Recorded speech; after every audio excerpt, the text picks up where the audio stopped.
अच्छा जी, n plus L किससे संबंधित है? तो आप बोलेंगे कि सर n जो है ना वो हमने थोड़े दिन पहले पढ़ा था कि थोड़ी क्लासेस पहले कि n जो होता है वो क्या होता है भाई मेरे, एक क्वांटम संख्या है। वो कौन सी है भाई मेरे? प्रमुख क्वांटम संख्या। अच्छा, l कौन सी क्वांटम संख्या है? तो आप बोलेंगे सर द्विअंशी क्वांटम संख्या। यानी कि बात करें हम तो हमने देखा था कि एनर्जी जो होती है वो किसके डायरेक्टली प्रोपोर्शनल होती है? तो आप बोलेंगे सर n प्लस एल के। यानी कि ऐसा बोला जा सकता है क्या कि सर n प्लस एल का मान यदि कम है तो वहां पे कम ऊर्जा वाले कक्षक होंगे, और n प्लस एल का मान यदि ज्यादा है तो वहां पे ज्यादा ऊर्जा वाले कक्षक होंगे। लेकिन एक सवाल आपके दिमाग में आएगा कि सर आपने जब पाउली का अपवर्जन सिद्धांत पढ़ाया था तो वहां पे बताया था कि n प्लस एल की जो वैल्यू है, यानी कि 4 क्वांटम संख्याओं की जो वैल्यू है वो समान नहीं हो सकती है, लेकिन 3 की तो हो सकती है। मान लीजिए 3 क्वांटम संख्याओं में से यदि n और l की वैल्यू समान हो जाए और n प्लस एल वहां पे समान आ जाए तो वहां पे किसको आधार बनाया जाए? वो कौन सी बात होगी जिसको आधार बना करके हम यहाँ पे कक्षकों की ऊर्जा के बढ़ते हुए क्रम को निरूपित करेंगे? तो वो जो बात रहेगी वो किसके बारे में रहेगी? n के बारे में। यानी कि अब अगला जो आधार रहेगा हमारा वो कौन सा हो जाएगा? n रह जाएगा। ठीक है जी, तो आइए देखते हैं। चलो जी, यदि n प्लस नियम की बात करें तो n प्लस एन नियम कक्षक की ऊर्जा के बारे में आपको बताएगा कि कक्षक की ऊर्जा का क्रम क्या रहेगा। अच्छा जी, यानी कि n प्लस एल के निम्न मान के लिए निम्न ऊर्जा के कक्षक होते हैं और n प्लस एल के अधिक मान के लिए अधिक ऊर्जा वाले कक्षक होते हैं, ये मैं आपको बता चुका हूं।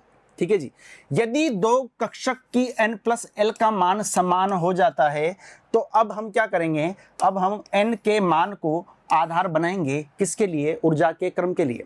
यानी कि बात की जाए तो यदि n प्लस एन का मान कम है तो निम्न ऊर्जा वाले कक्षक से संबंधित होगा, और यदि n का मान ज्यादा है तो वो क्या होगा? ज्यादा ऊर्जा वाले कक्षक से संबंधित होगा। एक बात देख लेते हैं यहाँ पे, यदि हम एक उदाहरण लेकर के चलें कि sir 1s 2s 2p 3s इस तरह से चीजें दी हुई है। ठीक है जी, अब यदि हम बात करना चाहें तो एक चीज मैं आपको बता दूं कि जहां पे 0 की बात होती है, l बराबर 0 की बात, वहां पे कौन सा उपकोष होता है? तो आप बोलेंगे सर s। अच्छा, 1 की बात होती है तो सर p। अच्छा, यदि यहाँ पे 2 की बात होगी तो क्या आएगा मेरे भाई? d। और यदि 3 की बात होती है तो वो क्या आएगा मेरे भाई? f आएगा। अच्छा जी, आप यहाँ पे देख पा रहे हैं कि सर जिस तरह से हम यहाँ पे किसी भी कक्षक को लिखते हैं ना, जैसे कि मैंने लिखा गया यहाँ पे 1s, तो 1s में जो n की वैल्यू रहेगी वो क्या रहेगी? 1 रहेगी। अच्छा, इसमें n की वैल्यू ये रहेगी, यानी कि जो अल्फाबेट है उसके पहले जो यहाँ पे एक संख्या दी हुई है, एक डिजिट दिया हुआ है, वो किसको रिप्रेजेंट करता है? वो किसी भी प्रमुख क्वांटम संख्या को रिप्रेजेंट करेगा, यानी कि n के मान को रिप्रेजेंट करेगा। अच्छा जी, और सर जो यहाँ पे एस पी डी एफ है वो मैं आपको बता चुका हूँ कि ये वाले इसके मान रहेंगे। अच्छा जी, अब देखो ध्यान से देखना बात, यदि हम बात करना चाहें सर n प्लस एल का मान यदि हम 1s के लिए निकालना चाहें तो आप देख पा रहे हैं कि 1s में जो n का मान है वो कितना होगा? 1 होगा, और s का जो मान होगा वो भाई मेरे कितना होगा? 0 होगा। यानी कि 1 प्लस 0 ये कितना आ गया? 1 आ गया। यानी कि सबसे पहले बात करें तो सबसे पहले किसको भरा जाएगा? 1s को भरा जाएगा, क्योंकि इसकी ऊर्जा सबसे कम है। अच्छा जी, n प्लस एल यदि मैं 2s के लिए निकालना चाहूँ तो n की वैल्यू कितनी है? 2 है। अच्छा, s बराबर कितना है? 0 है। अच्छा, ये यदि 2 है, ये 0 है तो कितना हो गया? 2 हो गया, यानी कि बाद में कौन सा भरा जाना चाहिए? 2s भरा जाना चाहिए। पक्की बात है। चलो जी, आगे देखो कहानी को, क्या लिखा हुआ है? 2p लिखा हुआ है। अच्छा, 2p में प्रमुख क्वांटम संख्या यानी कि n का मान कितना रहेगा? तो आप बोलेंगे सर 2 रहेगा। अच्छा सर, p का मान कितना रहता है? तो आप देख पा रहे हैं p बराबर कितना रहेगा? यहाँ पे 1 रहेगा।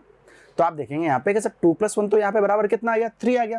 अच्छा जी, सर अब 3s की यदि मैं बात करूं यहाँ पे तो 3s में n का मान कितना होगा? 3, और यहाँ पे s का मान कितना होगा? 0।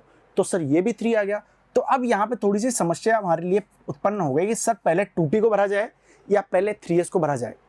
तो मैंने आपको जैसा पहले बताया था कि जो आधार है अब किसको बनाया जाएगा? अब n के मान को आधार बनाया जाएगा, यानी कि जितना कम n का मान होगा उतने ही कम ऊर्जा का यहाँ पे कक्षक होगा। तो आप देख पा रहे हैं यहाँ पे सर इन दोनों में यदि थोड़ा सा बराबर आ गया ना n प्लस एल का मान, तो घबराने की कोई आवश्यकता नहीं है। क्यों?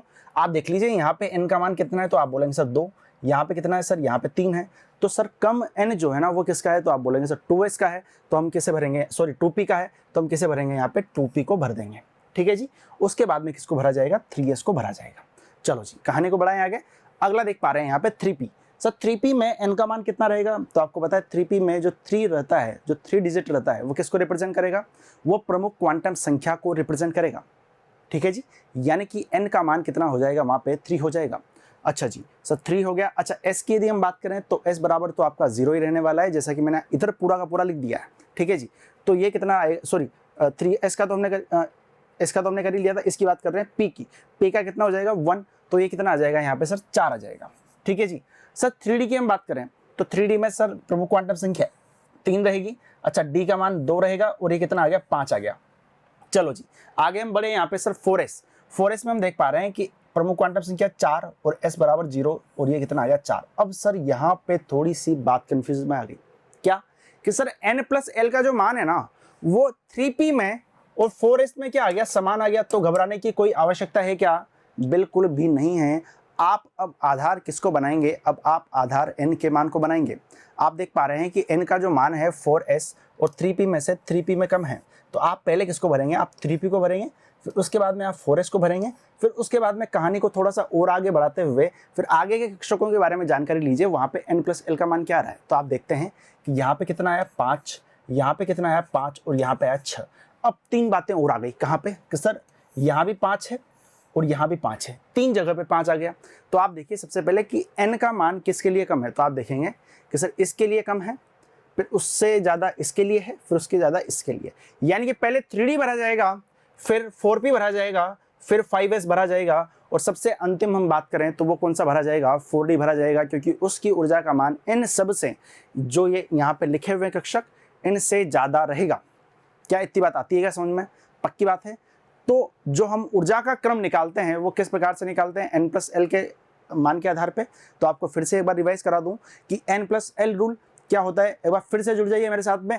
n+l रूल की हम बात करें तो n+l रूल ऊर्जा के क्रम के बारे में बताएगा। जितना कम n+l का मान होगा उतनी कम ऊर्जा का कक्षक होगा और वही सबसे पहले भरा जाएगा। और यदि किसी केस में n+l का मान समान आ जाता है तो वहां पे किसको आधार बनाया जाएगा?